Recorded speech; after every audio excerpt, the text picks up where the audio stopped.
Good evening बच्चों, मैं अनुराग उपाध्याय आप लोगों के साथ फिर से जुड़ रहा हूँ मिशन फितूर में। जैसा कि हम लोगों ने हिस्ट्री का फर्स्ट चैप्टर का एक टॉपिक क्लियर किया था, तो ये सेकंड टॉपिक है राइजिंग नेशनलिज्म का, जिसमें क्या है फ्रेंच रिवॉल्यूशन के बारे में पढ़ेंगे। रिवॉल्यूशन से आप लोग बहुत पहले से ही जुड़े हैं, जानते हैं, रिवॉल्यूशन के बारे में आपने पढ़ा होगा। रिवॉल्यूशन आज की घटना नहीं है, रिवॉल्यूशन बहुत पहले से हमारी पूरी सोसाइटी में होता रहा है। क्या होता है रिवॉल्यूशन? रिवॉल्यूशन का हिंदी जो होता है वो होती है क्रांति, विद्रोह। जब कोई चीज या कोई समाज या कोई भी देश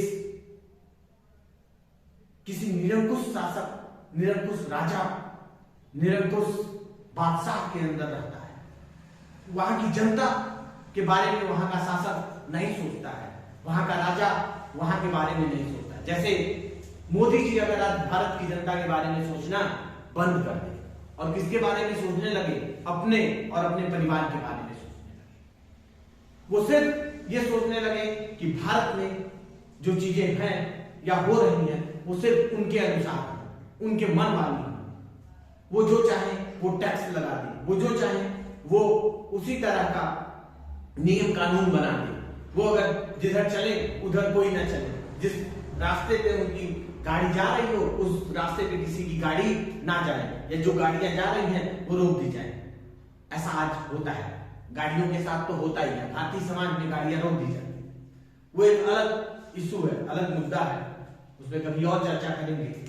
लेकिन अगर किसी राजा के हिसाब से, किसी शासक के हिसाब से, किसी प्रधानमंत्री के हिसाब से नियम कानून बनने लगे और जनता के हितों का ध्यान ना रखा जाए, जनता का शोषण किया जाने लगे और वहां पे कहा जाएगा कि यहाँ पे क्या है, राजशाही, निरंकुश शासन हो रहा है, जनता को दबाया जा रहा है, जनता की अनदेखी की जा रही है, जनता की बातों की अनदेखी की जा रही है। कुछ ऐसी ही प्रक्रियाएं फ्रांस के समाज में हो रही थी। फ्रांस के लोग बिखरे हुए थे, टूटे हुए थे, उनके अंदर राष्ट्रीयता की भावना नहीं थी, एकजुटता की भावना नहीं थी, वो आपस में जुड़े नहीं थे। फ्रेंच रिवॉल्यूशन में जो पूरा फ्रांस था, उस फ्रांस में बहुत सारी भाषाओं को बोलने वाले लोग रहा करते थे, बहुत सारी बोलियों को बोलने वाले लोग रहते थे, उनके मत अलग अलग थे, उनकी विचारधाराएं अलग अलग थी, उनकी सोच अलग अलग थी, और सब एक निरंकुश राजा के राज में रहते थे। होता क्या है बेसिकली, फ्रेंच रिवॉल्यूशन की कुछ चीजें हम आप लोगों के सामने लेकर आए हैं जो आपको बहुत ही शॉर्ट में इस पूरे टॉपिक को समझा देंगे। फ्रेंच रिवॉल्यूशन, फ्रांस जो आज बहुत स्ट्रॉन्ग कंट्री माना जाता है, देश का, पूरे विश्व का बहुत ही मजबूत देश माना जाता है फ्रांस। वो यूरोप का भी बहुत ही मजबूत देश है। साथ ही साथ दो बातें क्लियर होनी चाहिए आप लोगों को, दो चीजें समझ में आनी चाहिए कि कोई भी देश एक दिन में मजबूत नहीं बनता, सालों की मेहनत, सालों की ताकत जब लगती है तब बच्चों को देश मजबूत बनता है। उसी तरह से हम इस टॉपिक पे आ जाते हैं कि टॉपिक का रहा है the French revolution and the idea of nation. राष्ट्र का सिद्धांत, राष्ट्र का आइडिया कि राष्ट्र कहां से आया, ये फ्रांस की क्रांति से हमको सीखने को मिलता है। जो इतिहासकार बताते हैं उसमें राष्ट्र की अवधारणा के बारे में बात करते हुए कहते हैं कि फ्रांस की क्रांति से यह अवधारणा निकल के आई कि एक राष्ट्र होना चाहिए जहां के लोग एकजुट हैं, जहां पे कुछ आइडेंटिफाई किया जाए, आइडेंटिफिकेशन बनाया जाए कि ये सारे के सारे एक राष्ट्र के लोग हैं। जैसे हम कहते हैं वी आर द इंडियंस, हम भारतीय हैं। लेकिन अगर भारतीय राष्ट्रीयता की बात की जाए तो भारतीय इतिहास में चंद्रगुप्त मौर्य, चाणक्य और अशोक ने बहुत पहले ही राष्ट्र का कॉन्सेप्ट दिया है।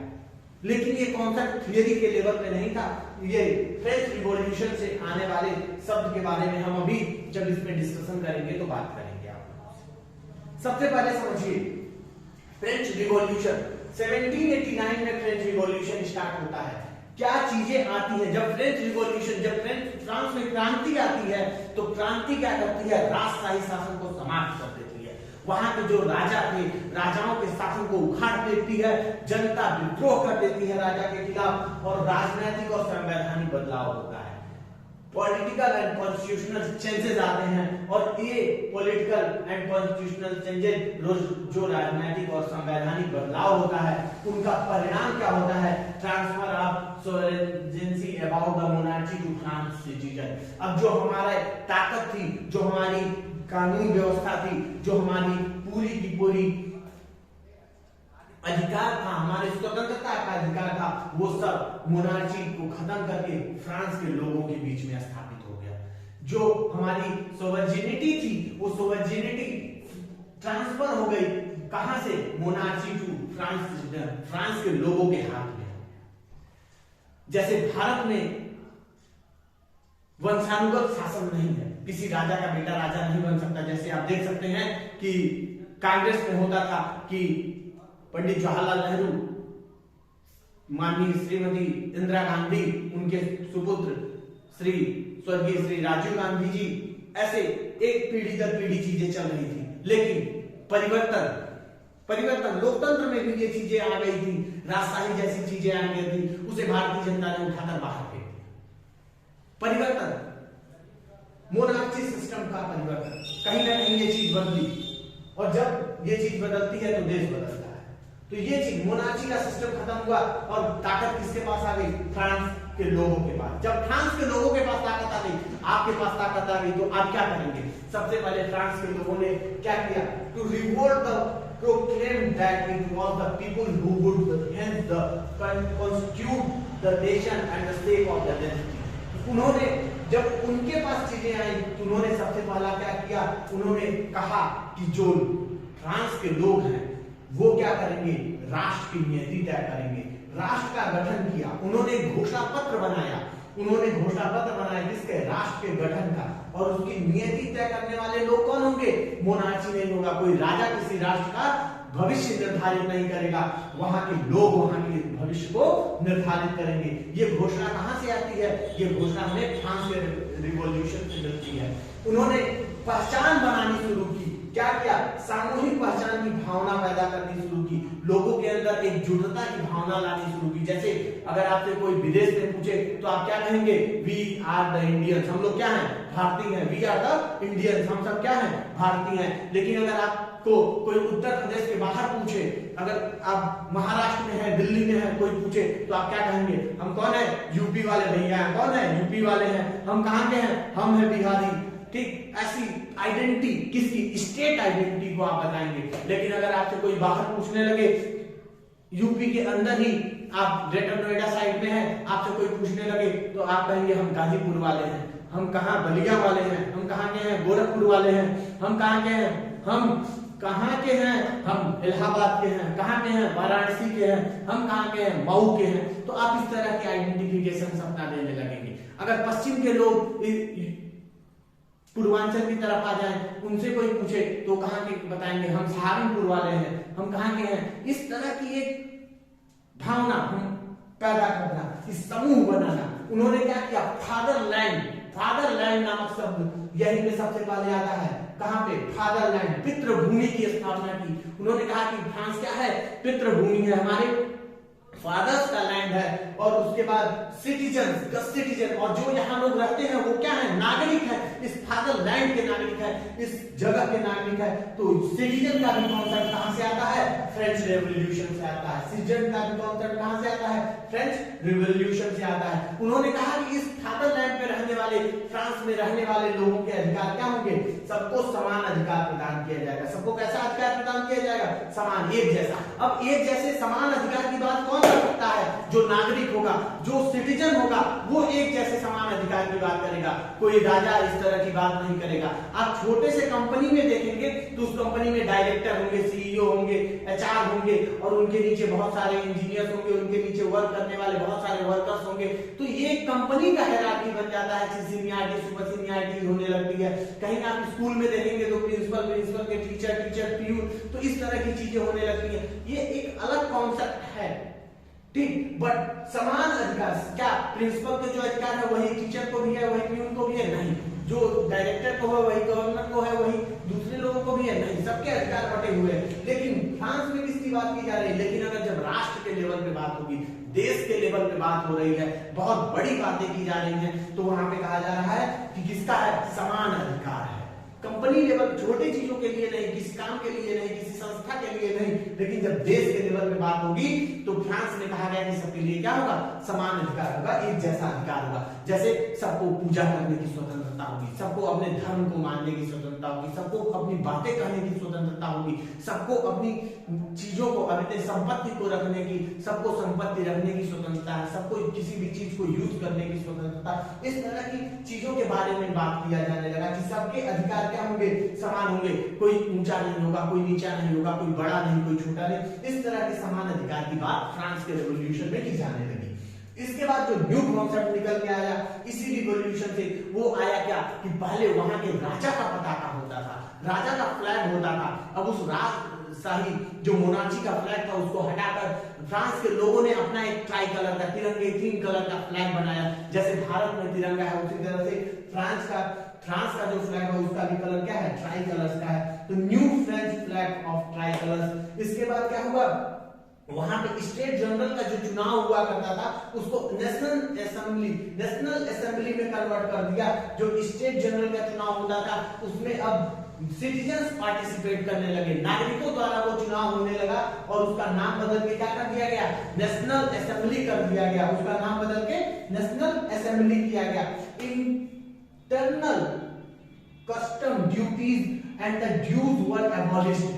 जो फ्रांस के अंदर की इंटरनल टैक्स और ड्यूटीज थी, जो कस्टम ड्यूटीज थी, जो ड्यूज थे, उन सबको क्या किया, लोगों ने खत्म कर दिया कि एक्सटर्नल ड्यूटीज, कोई भी अलग तरह के चार्ज वगैरह देश के लोगों के ऊपर नहीं लगाया जाएगा।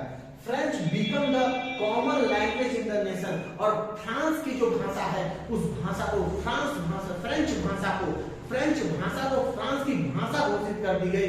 फ्रेंच भाषा को क्या किया गया, फ्रांस की भाषा बना दी गई। जैसे हिंदी को लोग क्या कहते हैं, भारत की भाषा बना दो, हिंदुस्तान की भाषा बना दो। लेकिन भारत में हिंदी राष्ट्रभाषा नहीं है, राजभाषा। यहाँ देखिए French language become common language in the nation. French language को ही क्या किया गया, पूरे राष्ट्र की भाषा बनाया जाने लगा। लोगों दूसरे जो लैंग्वेजेस थे, दूसरे जो भाषाएं थी, उनको क्या किया जाने लगा, उनको धीरे धीरे दबाया जाने लगा, उनको खत्म किया जाने लगा और एक लैंग्वेज की बात की जाने लगी, एक भाषा की बात की जाने लगी कि सभी लोग एक तरह से बोले, सभी लोग एक तरह से क्या करें, लिखे, एक तरह की चीजें करें। Help other peoples to Europe to become the nation. और फ्रांस के लोग क्या करने लगे, जो यूरोप के दूसरे देश थे जहां पे क्या था, राजशाही शासन था, वहां के लोगों को भी क्या करने लगे, मदद करने लगे कि आप भी राजशाही शासन को हटाकर क्या करिए, लोकतंत्र लाइए, आप भी अपने देश में क्या लाइए, गणतंत्र लाइए, आप भी मोनार्ची सिस्टम को खत्म करिए, खुद क्या करिए, खुद को आजाद करिए, खुद को क्या करिए, आजाद करिए, खुद को गणतंत्र बनाइए, खुद को एक नेशन बनाइए, राष्ट्र बनाइए। और राष्ट्र बनेगा तो राष्ट्र को चलाने के लिए एक संविधान बनेगा, कॉन्स्टिट्यूशन बनेगा, राष्ट्र को रूल करने के लिए एक असेंबली बनेगी। इस तरह के न्यू कॉन्सेप्ट जो उस समय के राजशाही शासन व्यवस्था से एकदम से अलग है, जहां जनता का शासन जनता के द्वारा जनता के लिए, जैसे कॉन्सेप्ट अब क्या होने लगे थे, यूरोप में आने लगे थे। अब इन कॉन्सेप्ट पे यूरोपियन लोगों को वर्क करने के लिए ये लोग क्या कर रहे थे, प्रोत्साहित कर रहे थे। तो ये चीजें कहां से निकल के आती है, ये फ्रेंच रेवोल्यूशन से निकल के आती है। फ्रांस की क्रांति की यही चीजें क्या होता है, सामूहिक पहचान, सामूहिक भावना, लोगों को सामूहिक भावना देने के लिए जैकोबियन क्लब बनाया जाने लगा। जो मिडिल क्लास के लोग थे उन्होंने क्या किया, जैकोबियन क्लब बनाया। और ये जैकोबियन क्लब क्या करता है, ये जैकोबियन क्लब अलग अलग राष्ट्रों में जाके एक छोटा छोटा संस्था बनाता है, वहां के लोगों को इकट्ठा करता है, वहां के लोगों को राष्ट्र की भावना से जोड़ता है, राष्ट्रीयता की भावना से जोड़ता है। मोनार्ची सिस्टम में जो चीजें हैं, उन चीजों से जो चीजें गलत हो रही हैं उसको बताता है और क्या कहता है कि खुद को क्या करिए, डेवलप करिए, नेशन को बनाइए, नेशन को डेवलप करिए, अपने अंदर वो ताकत ले आइए कि जनता का शासन होना चाहिए, जनतंत्र बनाने की कोशिश करता है।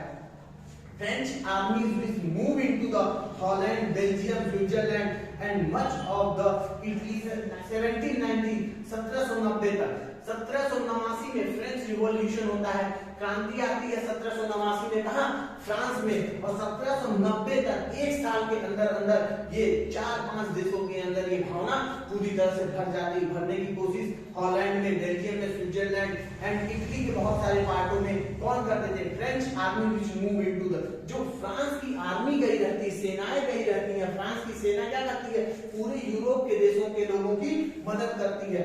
French army began to carry the idea of nationalism abroad, और ये जो फ्रांस की सेना रहती है, फ्रांस कि जो नई सेना गठित होती है, वो न्यू आर्मी क्या करती है, नेशनलिज्म के आइडिया को पूरे यूरोप में फैलाने की कोशिश करती है बच्चों, पूरे यूरोप में ले जाके जोड़ने की कोशिश करती है कि पूरे यूरोप में क्या रहे, नेशनलिज्म की भावना रहे।